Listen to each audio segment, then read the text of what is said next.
time for members of the public to tell us anything they want on non-agenda items, things that aren't on the agenda. Just as a reminder, things that are on the agenda, we will give opportunity for public comment as we move through the rest of the evening. Hello, my name is Marcel, and I can't help but look at that seal there, City of Beaufort, founded 1711. I have ancestors that have been in Beaufort, St. Helena, Charleston, Bluffton, Hilton Head Island, when it was still called St. John's Parish. My oldest ancestor I've been able to trace back has been here since the late 1700s. They were the people that grew the rice, that put not just Beaufort and Charleston and South and Bluffton, Hilton Head Island on the map, it put America on the map. Before cotton was king, rice wore the throne. After rice and indigo went out of style, it was my ancestors who helped make Sea Island cotton, which became worldwide in demand. And the example I was giving earlier is that I'm an educator, and I have seen what neglect does to children. I've seen what abuse does to adults.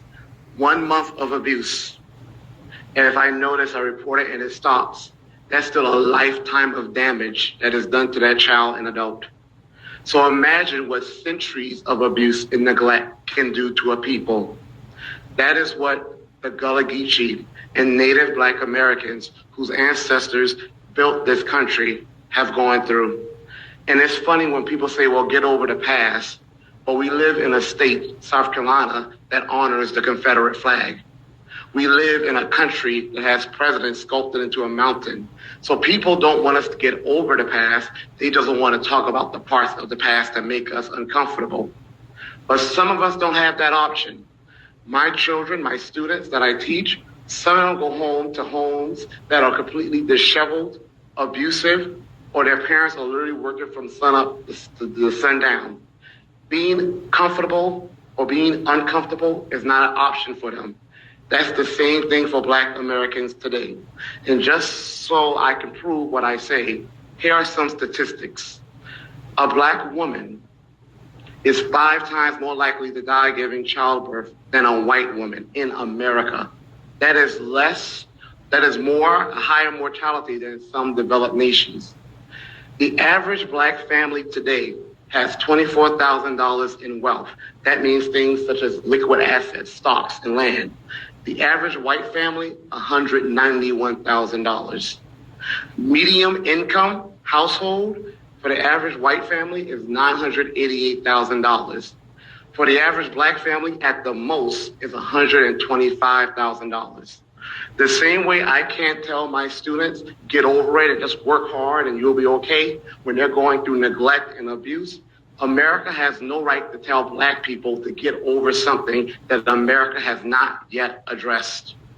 If a child is malnourished and they go to high school and they're malnourished, then they go out in the world and they're malnourished, we don't have the right to tell them keep up with everyone else. What America has done to Black Americans is malnourished them. And I know you, Mayor Murray, you're new to this job, but my motto is that a leader doesn't do what is popular. A leader does what is right.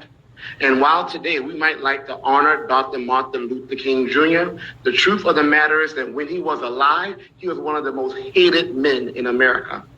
But he did it because he knew what was right, not what was popular. Now, I've been to Ridgeland, and I've been to Hardyville, and I'm going to go to St. Helena, and I'm going to go to Bluffton, I'm going to go to Charleston, I'm going to go to Savannah, I'm going to go all over the low country. And I want to find a mayor who's going to be bold enough to do what's right, not what their friends or their associates might condemn. I want to find a mayor who's going to come out and support a reparations for Black Americans who are descendants of those who were enslaved. Because the civil rights movement, it stopped legislation that was anti-Black, but it never repaired the damage. If you want proof, look at the statistics. The Black education rate has increased dramatically. But as far as home ownership today among Black Americans is lower than it was when it was legal to discriminate against us. Land ownership in the 1900s, when Jim Crow and lynch mobs and outright racist anti-Black behavior was common, Black Americans owned 15% of the rural land in America. Today, it's 1%. A big part of that is heirs property, which we all know happens here in the Low Country, in partition cells. My ancestors owned Coosaw Island, the Fritz. My great-great-great-grandfather, grandmother, Quash and Molly Fripp used to own Coosaw Island. I don't know how they lost it. Oh, but I have an idea of how they lost it. Without wealth, a depression that white America might recover from, Black America never does. We haven't recovered from the Great Recession, and we won't recover, and this country won't heal until America, not white people, but the federal government, has to repair the damage they caused. Maybe it was white people in the government, but this is not a Black versus white issue. This is the federal government having to take responsibility for the damage they inflicted upon the people who built this very nation issue. So, Mayor Murray, I know that in public comment, y'all can't always respond to requests and solicitations, but I am asking, I'm trying to find the first mayor. I'm trying to find all the mayors in the Low Country and beyond, if I can get there, who's going to have the courage to say, you know what? I don't care if it's not popular. It's what's right. And I hope you are that mayor. Thank you, sir.